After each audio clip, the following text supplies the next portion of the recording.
Comando Empresarial Agrobalsa 2025 e estamos aqui com a voz da experiência, né? Quem sou eu, rapaz? A gente já estava aqui no bate-papo e, enfim, o entrevistado era eu aqui. Rapaz, eu acho que é um vício, né? É um costume. Existem jornalista, quando começa a conversar, a gente acaba fazendo pergunta demais, né? Mas eu vou me polir aqui e deixar Não, que a gente aqui conduza a conversa. a mesa está aberta aqui. Nosso amigo Diogo Fabrim, Isso mesmo. cara, professor universitário, Lá na publicidade, Unibalsas. Isso. Unibalsas. Então, eu vou falar para você assim, cara, que é uma necessidade do mercado hoje, muito grande, ter essa linha de condução. Eu falo não é nem de condução, vamos falar de disciplina mesmo, porque é uma necessidade muito grande no mercado hoje, né? A publicidade. Só que eu vejo muita gente perdida aí. O que acontece, cara? Assim, Vai e para no meio do caminho, né? o que eu percebo? Hoje a gente está numa sociedade muito imediatista, né, cara? Todo mundo quer resolver a vida logo. Todo mundo quer fazer alguma coisa rápido. O cara tem vontade de produzir conteúdo, ele começa a produzir e às vezes sem algum estudo ainda, mas começa a produzir, porque ele é imediatista, né? Sim. Eu não problema nenhum com isso. Só que eu acho que no decorrer do tempo, a partir do momento que ele vai ganhando paixão por aquilo, entendendo que é aquilo que ele quer, ele tem que procurar estudar para, a partir desse estudo, ele conseguir desenvolver melhor aquilo que ele quer comunicar, aquilo que ele quer falar. Eu sou jornalista por formação e sou professor lá na faculdade, mas dentre isso tem outras atividades que eu exerço, né? E eu percebi ao longo do tempo, cara, que não tem problema nenhum a gente querer fazer um monte de coisa. Sim. O problema é você fazer um monte de coisa e nada bem feito. Então, desde que você pode fazer 10 coisas, mas faça as 10 coisas bem feitas. Sim. E procure saber como é que a coisa funciona, desde lá, desde a raiz, desde do conhecimento mais profundo até o conhecimento mais raso e a execução das coisas. A gente está na era que tem tutorial para tudo. Sim. Por exemplo, se quiser editar um vídeo, tem tutorial. Agora, o porquê que a cor do vídeo é daquele jeito, aí já não é o tutorial que vai dizer.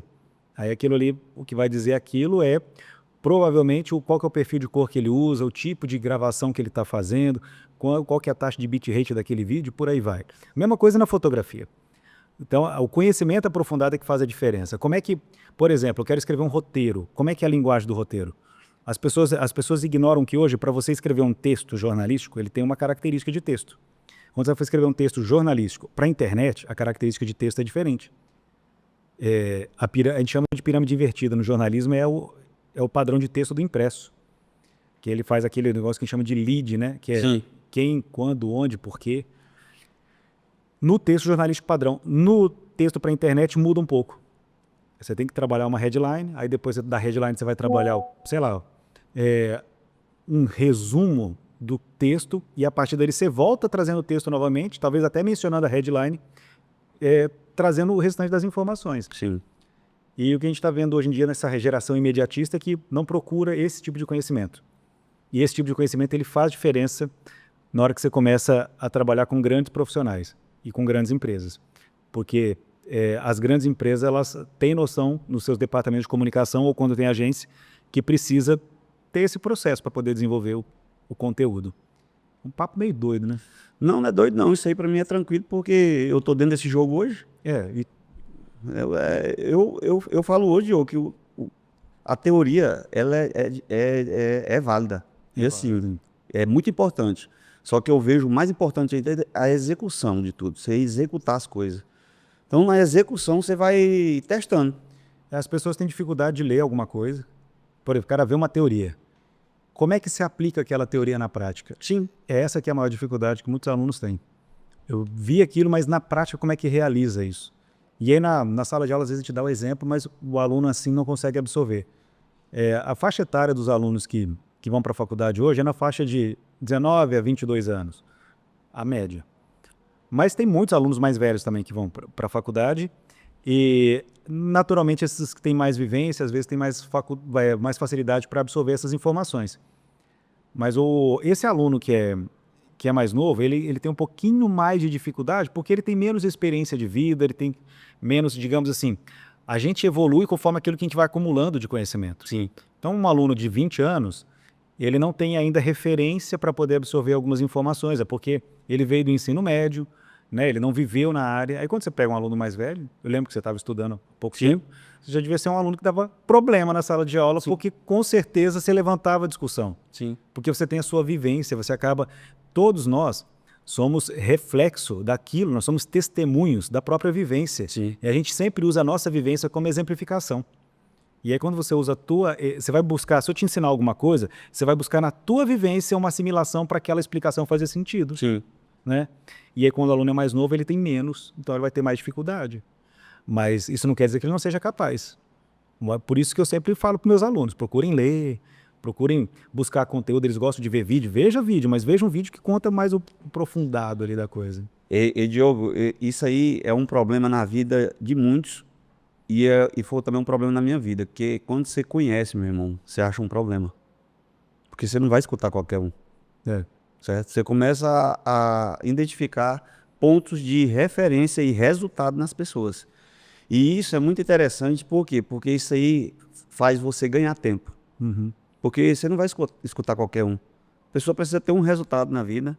E, assim, não é qualquer teoria. Porque a Bíblia, eu falo sempre da palavra, ela é uma palavra da atualidade.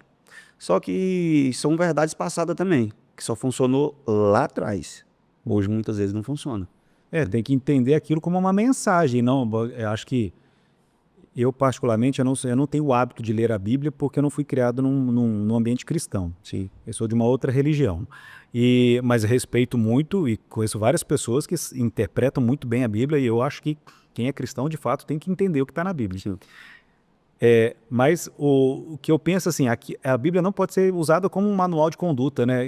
A risca. Ela tem que ser como, digamos assim, ela tem que ser bem interpretada e trazida aquela interpretação para o contexto atual.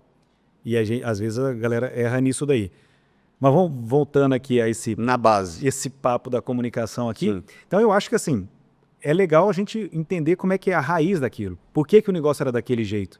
Tipo, a gente fala hoje de, por exemplo, vídeo em 720p. Por que é 720p? Por que é 1080p? Tô falando de vídeo, mas tem foto, tem rádio, tem um monte de coisa aí. Eu vim entender isso depois, na prática. Sabe por quê? Porque eu vi os caras fazendo lá, eu sempre busquei, e aí fui usar o OBS, aí fui buscar como é que funcionava, entendeu? Eu tinha raiva que eu tava precisando de alguém não tava ali para poder fazer, e eu disse, rapaz, eu preciso também entender. E eu fui entender, certo? Perfeito. E assim, na prática, o negócio. Ninguém chegou para me explicar qual que era e aonde servia, o que seria feito. Na necessidade minha, eu fui buscar realmente o que eu precisava. Então, assim, Diogo, a informação tá aí, certo? Só que a galera, ela quer o resultado do negócio logo. O negócio que você falou, ela não quer ir ali entender e fazer... Vamos lá, trazer uma adaptação para o contexto dela. Muitas vezes ela quer pegar o seu e implantar no dela, moço, não vai servir. Uma premissa da comunicação é a seguinte: você cria uma mensagem, um padrão de mensagem, e você não foge da sua mensagem. Porque, às vezes, a falha que a gente comete é de querer ficar mudando o discurso para encontrar públicos diferentes. Sim. E, na verdade, você não pode fazer isso. Porque, tanto no seu Instagram, no seu Facebook, qualquer rede que você usa, no seu canal do YouTube, você é um canal de comunicação. E esse canal de comunicação, ele tem que ter uma editoria, ele tem que ter um perfil. E o teu público que vai te achar. Sim. Óbvio que você pode fazer impulsionamento, existem técnicas para você fazer o seu perfil encontrar o teu público mais rápido. Mas você não pode mudar o teu padrão de mensagem. Isso a sua mesmo. mensagem tem que ser aquele tema. Teu público vai te achar igual uma rádio. A rádio que toca música evangélica, ela não adianta ela querer tocar música católica para tentar pegar um pouquinho do público católico. Ela tem que seguir aquilo ali. Rádio de notícia, se ela vai dar notícia policial, ela vai dar só notícia policial. Ela quer pincelar com futebol, conecta? Conecta, então beleza. Mas você tem que trabalhar com uma linha. O teu público te acha. Sim. Teu público vai te achar. Cara, aí assim, eu sou assim um flex do negócio. E a minha turma que tava comigo, Diogo, queria botar eu dentro de um quadrado. E que você tem que trazer mais técnica. Cara, eu não sou um cara técnico. Já pensou eu tá falando de gestão, mas tá falando de processo, de número ali. Eu não aguento nem falar nisso, eu não olho planilha, cara. Eu tenho pessoas para isso, eu pago pessoas para olhar planilha. Então, o que eu falo? Eu falo de família, eu falo de empreendedorismo, eu falo de Da parte espiritual, eu falo de corpo também, cara. Eu também falo disso, porque se você não tiver uma saúde, cara, como é que você vai gerenciar uma empresa? Ou um nível de estresse de uma pessoa obesa. É. De uma pessoa obesa não, da pessoa gorda mesmo, certo? Vamos trazer logo um assunto realmente que causa impacto. Gordo, certo? Não é uma questão que dá para você ficar passando a mão. Mas enfim, eu falo disso tudo, cara. Eu falo realmente de uma parte física, espiritual e mental. E eu falo dessa forma. E não é para passar por cima, é com profundidade também. Só que não tem como eu ficar falando de gestão e processo. Não é meu assunto. Eu sei que uma empresa tem que ter processo, tem que ter organização, tem que ter gestão, mas eu pago pessoas para isso. Não dá para me ficar falando nisso. Não é meu assunto. Então as pessoas que vão conectar comigo é daquilo que eu falo. E aí eu passei por muito tempo as pessoas tentando me engessar dessa forma. Foi até que eu meti o pé no balde um dia e realmente fui falar de quê? Daquilo que eu sei falar. Exato. Das minhas crenças, dos meus valores, certo? Um vídeo aí eu falando que, por exemplo, hoje mesmo eu desliguei um funcionário hoje, colaborador da empresa, por quê? Porque ele estava traindo a esposa dele. Agorinha. Tava aqui, Jeff, agora? Sim. Não, pode mandar embora. Ele já não sabia? Sabia. Tchau, pai. Tô indo embora. Então é uma coisa que eu não aceito, cara, dentro da empresa. Eu não aceito esse tipo de coisa. Então, é os meus valores hoje. Então eu vivo isso. E as pessoas se conectam comigo por quê? Por causa daquilo que eu vivo. Então aquilo que eu vivo e aquilo que eu comunico tem que ter congruência. Certo? Claro, você pode falar uma coisa e fazer outra, né? Entendeu?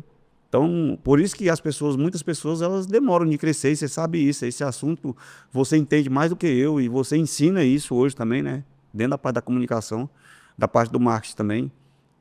Tem pessoas, eu vejo na parte do marketing também, pessoas que têm dificuldade, por exemplo, o cara que é da parte do marketing, mas ela está mais numa linha comercial, numa linha de saúde, eu também vejo essa dificuldade, lá também você deve passar isso, né? Passa. Desses últimos anos, eu estava como subsecretário de comunicação na prefeitura, na gestão do ex-prefeito Eric. Fizemos um trabalho muito bom. Infelizmente, o candidato que a gente estava trabalhando com ele não foi eleito, mas fez um trabalho muito bom durante a campanha. E hoje eu continuo acompanhando o ex-prefeito Eric na comunicação, na assessoria de comunicação dele, porque ele é um político exponente aqui na região, ele precisa de uma assessoria de comunicação. Sim. Também. Por que eu estou trazendo isso aqui? As oportunidades que nós temos hoje aqui na nossa região são oportunidades enormes.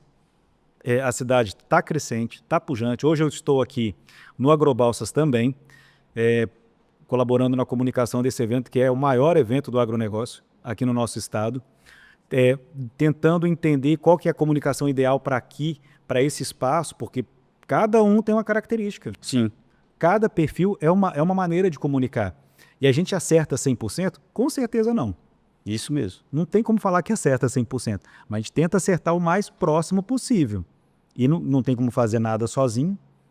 Comunicação é um processo complexo que precisa de muita gente, ainda mais que agora a comunicação ela é feita baseada em geração de conteúdo. Sim. E para gerar conteúdo dá um trabalho do caramba. Você já mostrou essa estrutura aqui para a galera? Não mostrei não. Mostrou? Mostramos. Você tem que fazer uma tomada aqui e mostrar um pouco da loucura que é. E olha que eu já vi estruturas, a gente está com um podcast também aqui do Agrobalsas, o Agrobalsas Digital, a estrutura também, loucura, um monte de coisa, dá um baita trabalho. Sim. E para operar tudo isso e ter credibilidade nisso tudo, tem que buscar um conhecimento aprofundado. Sim. E não falo só da área da comunicação, falo de tudo. Partindo do óbvio que para mim é vivência, o jornalismo. O jornalismo precisa ter princípios para atuar no jornalismo. Existe o jornalismo institucional. É basicamente o que eu faço nos últimos anos e agora, quando se trata do jornalismo. O jornalismo institucional é aquele que você fala por uma instituição, por alguém, né? Você fala por uma empresa, que aqui eu falo eu comunico pensando FAPSEM e Agrobalsas. O jornalismo tem isso. Nós tivemos um caso aqui, na cidade, que eu fazer esse comentário aqui, que não estava nem planejado, mas eu acho que é bom de trazer esse assunto. Aconteceu uma acusação, né, de assédio envolvendo uma escola do município. Sim. Aí nós tivemos um candidato, um político, que tornou isso público. Em 94, teve um caso chamado Caso Escola Base. Esse caso envolveu uma acusação muito similar, muito parecida, e por uma falha do jornalismo, por ter antecipado uma notícia, de um caso antes da apuração causou um mal-estar e um problema, a escola foi fechada, um monte de gente foi mandada embora, criou-se uma reputação negativa daquele tipo de segmento. Isso aconteceu em 94. Foi aqui? Não, eu não lembro, ou foi São Paulo ou Rio de Janeiro. É um caso grave mesmo de uma acusação, naquele tempo, se eu não me engano, acusação de estupro, um absurdo. Eu acho que eu ouvi falar. O caso da escola base. E aqui em Balsas, nessa semana, a gente está prestes a viver um caso parecido. Não estou dizendo que quem está certo, quem está errado. E eu só acho que numa acusação grave dessa, a justiça é que deve apurar. E não fazer um jornalismo, digamos assim, sensacionalista. Sim. Porque, cara, é um assunto que dá visibilidade pra caramba. Só que, ao mesmo tempo, envolve muita gente. Então, cabe muita responsabilidade para poder levar uma notícia dessa. Eu acho que, no calor da emoção, é um negócio que deixa qualquer um revoltado.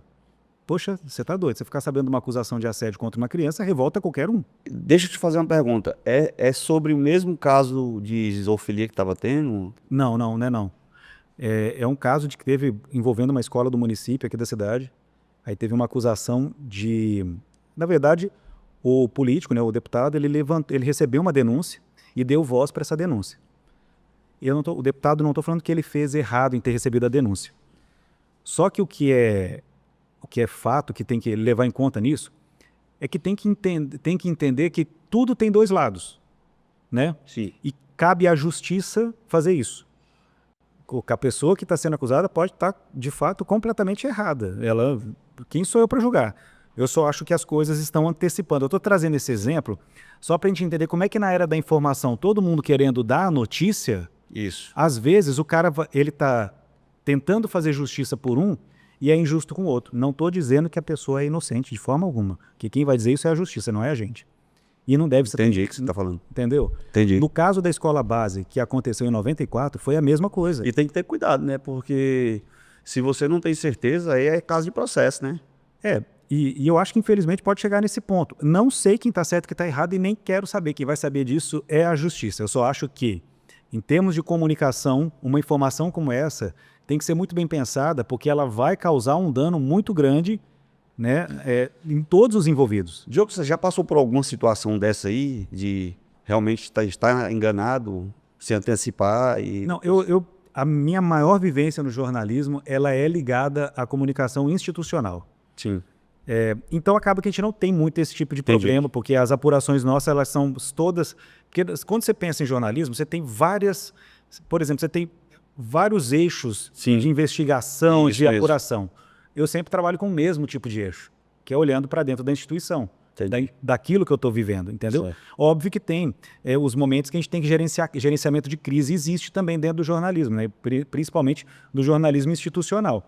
Quando você trabalha com esse tipo de jornalismo das instituições. Ele também tem uns momentos de crise que precisam ser trabalhados. Mas eu mesmo não cheguei a passar por isso, mas como é uma coisa que eu vivo, sempre leio. Esse caso da escola básica que eu trouxe como exemplo aqui também foi estudo para mim na época. Eu estudei jornalismo depois desse caso. Sim. Então, eu usei ele, eu estudei ele na época. Porque foi um caso que foi uma falha gravíssima do jornalismo. E hoje, como a gente está na era acelerada das redes sociais, não existe mais essa apuração. O pessoal vai soltando a notícia de todo jeito. E aí, mais lá na frente, pode prejudicar alguém, porque a gente comete falhas. Mas a internet está cheia de profissionais, né? Cheio de pessoas capacitadas. Cheio de profissionais e cheio de juiz de razão, né? Você lê comentários no Instagram? Lê, muitas vezes. Eu gosto de ler os comentários. Eu fico lendo aqueles comentários, eu nunca vi umas pessoas tão estudadas, né, cara? Tem doutor de tudo. Tem juiz, tem muito doutor ali, né? Tem doutor de tudo. Aí você vai ver o perfil da pessoa. Rapaz, agorinha mesmo eu tava falando pro cara. Eu respondi um rapaz agora, o cara até jornalista. Falando de uma questão de São Paulo, né? Tá lá em São Paulo, o cara é maranhense, que foi embora, não sei o que, com o Maranhão. Eu digo, rapaz, engraçado, o cara que é um homem de verdade. Para começar, você é um fraco para mim, certo? Porque o cara que ele sabe quem ele é, ele cresce aonde ele está com a ferramenta que tem. Certo? Aí ele cresce até o ambiente não suportar ele mais, e aí ele tem que sair do ambiente. Por quê? Porque ele cresceu. Agora você fica calado, você saiu daqui corrido, entendeu? Parece que tava passando fome. Então, hoje as pessoas, elas vão falando, né, cara, de qualquer maneira. Não tem mais crível. Eu acho que a gente tem que ter um cuidado para falar, cara, que ali, pô, eu não, o meu perfil é meu nome, Sim. né? Então eu não me escondo de ninguém. Mas eu também não tenho o hábito de entrar em discussão de rede social, né? Porque às vezes nem tem tempo disso, mas eu acompanho. Eu acompanho porque eu preciso acompanhar. Tá. Eu vou te falar que a gente tem umas estratégiazinhas, né? Aqui é por lá a gente vai lá e responde um só pra dar uma levantada na situação e aí tudo de bom. A questão é essa. Hoje a internet é o quê? A energia boa é boa. A energia ruim é boa também. Você só tem que saber fazer gestão dela. Entendeu? Mas realmente a gente está nessa era de que confusão é bem-vindo, né? Para poder gerar promoção. Eu particularmente, eu não gosto muito disso, mas eu entendo que faz parte do game, que a galera jogo. que é um jogo, né? Faz parte do jogo. E às vezes muita gente que está ali também atacando tá no mesmo jogo. Sim. Tá no Eu mesmo vou jogo. até falar, porque o pessoal, esses dias, teve uma situaçãozinha aí. Esse rapaz sempre aparece, né? Querendo aparecer mesmo. E o pessoal dizendo, rapaz, isso é coisa, é marketing de vocês. Eu digo, não, moço, porque o rapaz tem problema mesmo. Ele sempre quer, não tem conteúdo, certo? Tudo que fez não dá certo. E aí fica causando esse tipo de polêmica sempre para poder crescer. Mas o jogo não é esse. O jogo é você fazer conteúdo, é você entregar realmente aquilo que você saiba, que você sabe já com responsabilidade e com resultado. E tudo isso vai trazendo o quê? Vai trazendo crescimento para as pessoas. E quem vai chegando, vai vendo verdade e vai ficando. Eu acho assim. E tem outro detalhe, né? Cada um meio que administra as suas redes, digamos, a sua reputação digital da maneira que lhe convém. Agora, óbvio que você, a partir do momento que você toma determinada postura, você está sujeito a ter que arcar com as consequências da postura que você tem. Principalmente nesse universo sem lei que está sendo hoje em dia as redes sociais. E a gente está no universo muito sem lei, porque na verdade deveria ter pelo menos digamos assim, cara, acho que um bom senso. E esse bom senso já foi por água abaixo há muito tempo quando você pensa em alguns assuntos que são tratados nas redes sociais. Mas eu acho que esse bom senso, ele tinha que ter uma fiscalização desse bom senso e não que tenha... Cara, eu não quero intervenção de órgão federal, nada disso. Eu acho que a própria rede social, teve um tempo que eles estavam trabalhando dessa maneira, né? Foi. A própria rede social propor uma conversa para não partir para uma agressão, por uma ofensa. Cara, o mundo já anda muito pesado, cara, pra gente ter que ficar lidando com um ofender o outro, porque pensa diferente, porque age diferente. Cara, o meu pai falava uma frase que eu acho que é muito importante para a gente viver para frente. Meu pai morreu já tem alguns anos. Deixa ele ser. O cara quer ser daquele jeito? Deixa ele ser. Deixa ele ser. Óbvio, ele quer ser daquele jeito e ele vai acabar com as consequências do jeito que ele quer ser. Mas eu não tenho autonomia, não tenho poder, não vou impedir nada. Cada um faz o que quiser da vida. Mas eu acho que bom senso é um negócio que todo mundo tem que ter, né? Dentro do seu íntimo ali. Diogo, você também é músico, né, cara? Sou, cara. Eu não me considero um músico, eu me considero um entusiasta. Pai massa, viu, cara? Eu tenho vontade, viu? Eu me considero um entusiasta. Eu tenho 2 projetos musicais. Tem a banda Jacobinas, que é uma mistura de Jack Daniels com cachaça jacobina, o nome da banda. Que aí tem grandes amigos que tocam comigo lá, o Luciano na guitarra, o Bruno na bateria e o Rai no contrabaixo. Aí eu faço voz, violão, guitarra e gaita, que eu gosto de tocar a gaita. Massa. A gaita diatônica. E aí nesse projeto a gente faz um repertório de pop rock e tal, um negócio bem legal. E aí há um tempo atrás eu fazia, de vez em quando surgia uma oportunidade, eu sempre fazia um voz, violão, às vezes um voz, violão e carrom, que chamava um projeto de Fabrinha Acústica, porque com banda, cara, é difícil você ter um repertório extenso, porque dá trabalho ensaiar, Sim. tirar a música, e tem que sair com a galera toda e tudo mais, dá um trabalhão danado. Aí acabou que eu juntei com mais outros 2 amigos, além do guitarrista da Jacobinas, que é o Luciano, aí a gente comecei a fazer eu já fazia esses acústicos, aí eu fiz um evento foi para Mais Centro Médico, uma confraternização, eu toquei lá, a gente tocou lá. Aí eu falei, vou fazer com a banda, vamos juntar todo mundo lá, não vamos nem ensaiar não, vamos tocar junto. Aí eu vou fazer o Fabrinha Acústico e Banda. E aí isso daí foi lá no final do ano passado, deu certo, ficou legal.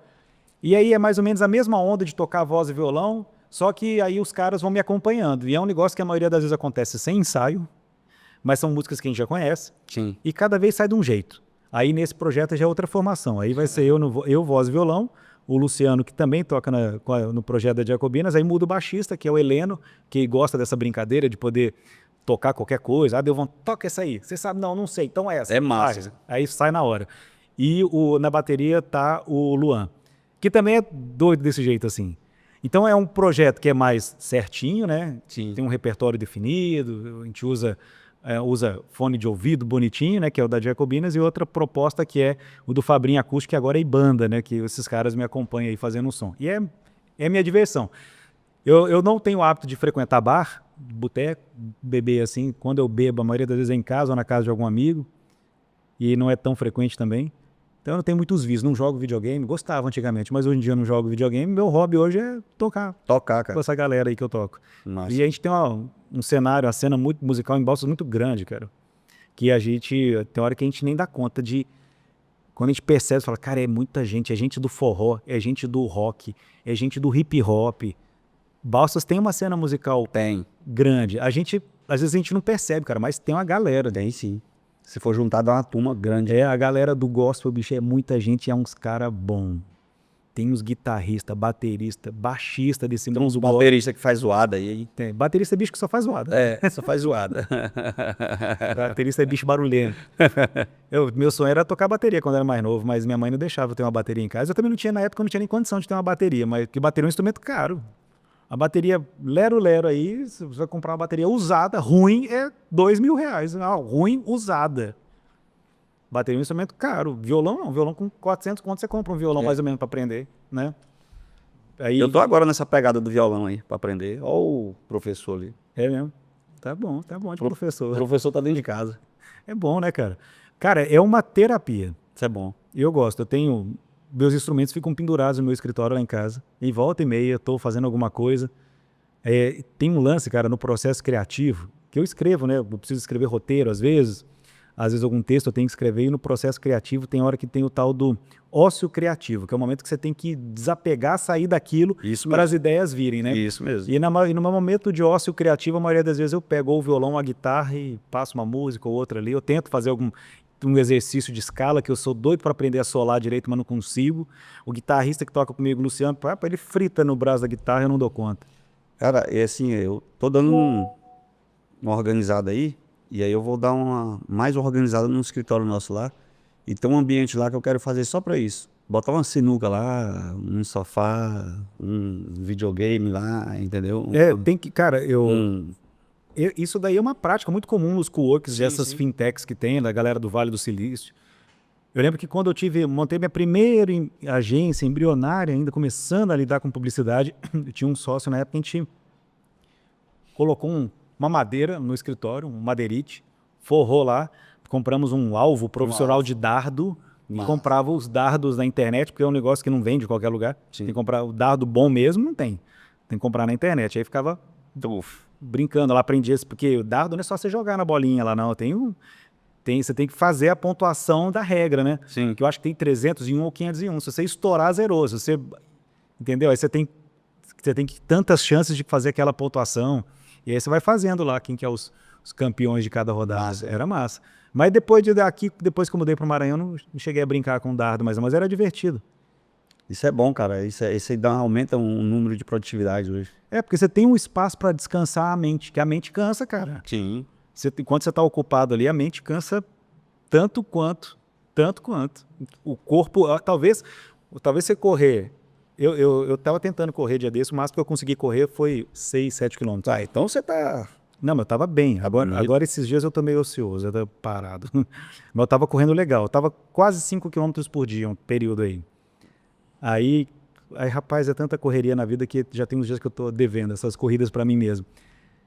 E era um negócio que sabe, eu corria, ficava cansado, mas era suportável. Agora, quando eu tenho um dia exaustivo de trabalho, que a mente exercitou mais, eu fico mais cansado do que eu tivesse corrido. Quando a mente trabalha mais, a mente é verdade. A mente exige mais da gente do que o próprio corpo. Cara, e isso daí é... Um rapaz ontem me falou um negócio interessante. Ele falou assim, o que mais cansa não é o trabalho da mente, é a flexibilidade de emoção. Eu te falei isso esses dias, rapaz. Aqui, ó. Foi verdade, cara. Me falou, eu fiquei pensando, é verdade. Foi eu falei que a variação emocional afeta muita gente. Não. Você tá... Eu já tava. Aí, ó, o Jacob me explicando de outra forma, mas mas é a mesma coisa. é a mesma coisa. A gente tava falando isso, pô. Foi verdade, bem aqui, ó. Que eu falei assim, que a gente passa exatamente desse jeito. Se você tá com astral legal, cara, você faz 1 milhão de coisas, tá tudo de boa, seu corpo não cansa tanto, a mente tá legal, tá distraída. Agora, se você tá estressado, tá tenso, tá pilhado, preocupado, aí qualquer coisa vai te cansar mais. E aquilo ali, a própria situação já tá te desgastando. Hoje, com toda essa carga hoje que... Você tem qual é a carga horária sua hoje? Nesse período de agrobalsa... Você pergunta besta, Você quer contar nessa semana? Eu tô chegando aqui no máximo 7h30, tem dia que eu chego 7, tem dia que eu chego 7h30, tem vezes que eu saio daqui meia-noite. Cara, que loucura, né? Mas o evento precisa dessa atenção, né, cara? Sim. O evento precisa dessa atenção. Você já teve em outros eventos aqui ou o primeiro? Eu tive em eventos ligados à prefeitura no momento que eu estava lá na prefeitura. Direto com a agrobalsa? Direto? Não, aqui você fala outros eventos com agrobalsa? Isso. Então, tinha estandes da prefeitura aqui, mas ligação direta, essa imersão profunda com agrobalsas é a primeira vez. É a primeira vez. O que você tá achando aí? Cara, é um evento que é um desafio absurdo, cara. É um desafio muito grande. Sabe por quê? A cidade está crescendo muito rápido. Balsas está, assim, pipocando. O evento está acompanhando esse crescimento da mesma forma, só que a gente tem algumas dificuldades de mão de obra que não acompanham essa mesma. Ao tanto de gente de fora que tem que vir para cá para a coisa poder acontecer. Então, assim, essa acho que é a maior dificuldade. Tem muita gente de fora que está trabalhando aqui. Sim. Porque precisa de trazer essa mão de obra de fora.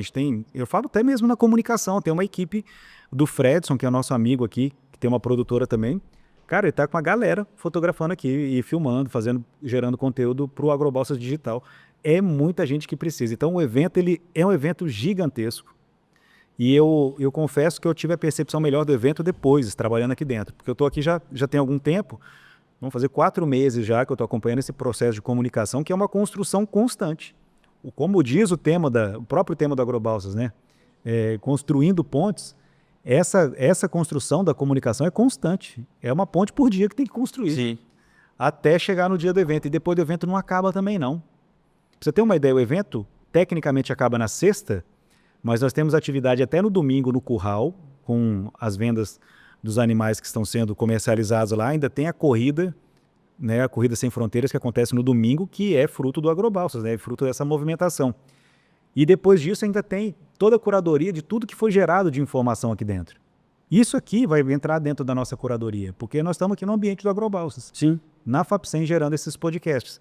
Então isso também é elemento da nossa curadoria. Então é muita coisa que é gerada. Então o evento é muito, muito grande e eu acho que a tendência é crescer cada vez mais, porque a cidade em si, o próprio mercado, o agronegócio, não tem como dizer, cara, que o que o agronegócio não é o motor que impulsiona toda essa cadeia. Ele é o motor forte disso. Óbvio que o Agrobalsas também não é só o agronegócio, porque envolve muita gente, envolve muita coisa. É educação. A gente tem também, a gente fala, da educação, as instituições de ensino, tem lançamentos e empreendimentos imobiliários. Cara, é muita coisa que acontece aqui. Aí tem empresas com tecnologias novas, aí empresas do segmento de TI. É infinidade de coisas que acontecem aqui. Óbvio que o plano de fundo, o que está abrigando tudo, é o agronegócio. Pai? Tamo aí. Esposo? Né? Não, eu sou casado, estamos na luta ainda para fazer o nosso herdeiro. A hora que Deus abençoar já está tudo certo. Tem quantos anos? Vou fazer 44. Cara. 44 anos, cara. Ainda tem uma coroa bonita aí. Rapaz, eu branquei cedo. Mesmo, cara, é massa, viu? Mas branquei cedo. Cara, eu quero ficar assim, cara. Não, mas pelo jeito, seu cabelo é natural. Assim. Só que eu tenho que botar, né? Porque tá faltando aqui, ó. Ah, tá, mas a cor é essa mesmo. Acho que não branqueia mais, não. Vai ficar... Vai, moço, acho que vai. Demora muito. Demora. Eu era novo, já tava com cabelo grisalho. Só que agora, nos últimos 6 a 8 anos, começou a ficar mais... Eu acho que hoje é mais branco do que preto, né? É verdade, tá. Mas teve um tempo que era mais preto do que branco. Mas quase sempre foi grisalho. Mas é isso aí, Joe. quer deixar mais uma aí? Cara, Seu tempo aí, eu sei como é que é. não, eu fico feliz de estar aqui tendo esse bate-papo contigo. Engraçado que aqui a gente teve a oportunidade de conversar aqui nos bastidores várias vezes enquanto tá rolando esse podcast, mas uma conversa igual a gente teve aqui foi só agora, né? A gente teve essa oportunidade de parar e sentar e se conhecer, e eu sou extremamente curioso, cara. E quantas vezes a gente passou também nos corredores só? E aqui Lá na faculdade também. também. Eu sou muito curioso, cara. Se deixar, meu filho, eu converso. Eu brinco com a minha família, minha esposa, que eu falo assim: rapaz, eu sou do tipo de cara que se eu vejo um vezinho que gosta de prosear, rapaz, eu sento ali e converso até. Você perdeu agora o seu Walter aqui, cara, das abelhas? O Walter, o Abelha é um cara sensacional, tem assunto pra danar também. Cara, olha as abelhas aí que ele me deu. Aí, ó. Ele te deu as abelhas, né? Tá aí na caixa. A abelha, não foi o mel, não. O mel tá ali, mas me deu abelha também. Rapaz do céu. Se você botar nome nelas, você não deixa elas embora mais, não. Vai botar nome na abelha. Ele brinca com isso, né? De que tem o nome da abelha lá. Isso é engraçado, cara, que eu já ouvi isso daí já uma vez em vídeo, o cara falando que conhece, né, as abelhas diferentes, cara. Como é que pode? E as abelhas conhecem o cara também. As abelhas sabem quem é o cara. Cara, a gente vive num planeta que é tudo ligado, cara. Os bichos sabem quem gosta de bicho. Isso é muito engraçado, Diogo, porque eu chego perto de cachorro, cara. Não tem cachorro brabo pra mim, assim. Cachorro valente que... Eu vou chegando de mansinho, conversando, daqui a pouco eu tô... Eu também. Cara, eu adoro. Eu não vejo um caramelo na rua e já sou brother. Se não fosse minha mulher me freando, lá em casa era cheio de bicho. É mesmo? Tem 2 cachorrinhos. Então você é um cara muito massa, você é um cara muito bom, porque você conhece o cara pelos bichos. Não, quem gosta de animal, quem tem zelo pela vida, rapaz, é uma companhia que eu nunca vou ficar sem. Minha mãe às vezes brinca assim, né? Fala, não, quando meu bichinho morrer eu não quero mais ter, porque quando morre eu sofro demais, que não sei o que. Eu falei, eu já penso ao contrário, eu nunca vou ficar sem. É isso aí, eu sou do mesmo jeito. Sempre vou ter um bichinho comigo, um cachorro. Lá em casa agora tem um gato e um cachorro. Os outros se mataram tudo, né? Aí eu comprei o gato e o cachorro. Um nasceu num dia e o gato nasceu no outro. Olha só. Aí trouxe os dois lá, mas mesmo assim eles se dão umas estranhadas, Mas no decorrer do tempo eles ficam brothers. Eu tive um gato que convivia com meus cachorros lá, meu filho, que eu não sabia se os cachorros eram gato ou se o gato era cachorro. Tudo junto. É massa. Massa. Mas eu gosto. Bichinho é sempre bom, cara. A gente tem que respeitar os bichinhos. E aqui tem muito, né? Tem, cara. Vários. Tem um caramelozinho filhote aqui que toda vez que eu chego, ele chega perto, ele já é brother também, virou amigo. Mas assim, você dá uma atenção, dá um carinho, cara. Os bichinhos, eles são muito inocentes, né, cara? E eles trazem uma paz muito grande pra gente. Muito bom. Diogo, mas é isso daí. Que bom tê-lo aqui, cara. Satisfação é toda minha. Satisfação é minha também, né? De ter você sentado nessa mesa aqui. Imagina. Teve aquele cidadão que falou assim, disse assim, cara, você não pode deixar o Diogo sair daqui sem sentar nessa mesa. Eu digo, claro que não. Hoje é ele. É mesmo. Pô, obrigado, meu brother. Valeu. Ele falou assim, cara, o Diogo tem papo aí. Você gosta de conversar ele também, você tem que levar ele pra sentar, que vocês vão conversar aí 5 horas. Não, rapaz, é porque o tempo aqui tá apertado, mas se deixasse, meu filho. Mas nós vamos sentar uma hora lá no podcast pra gente conversar mais. Vamos sim, vamos sim. Lá tem umas conversinhas assim de 2 horas. Cara, mas sem planejar nada. Deixa rolar. Lá é massa. Sem falar, falou. Lá é massa. Lá é massa. Senta lá e pega uma água lá e um café. E é isso. E é um bate-papo, viu? Maravilha. Cara, gratidão. Gratidão é toda minha. Parabéns pelo trabalho. Parabéns pra você e pra equipe aí. Satisfação ter convivido com vocês aí esses dias aí. Eu sei que teremos outras oportunidades de convivência. É isso aí. Tá? Fica com Deus. Valeu, Obrigado. com Deus também. Falou.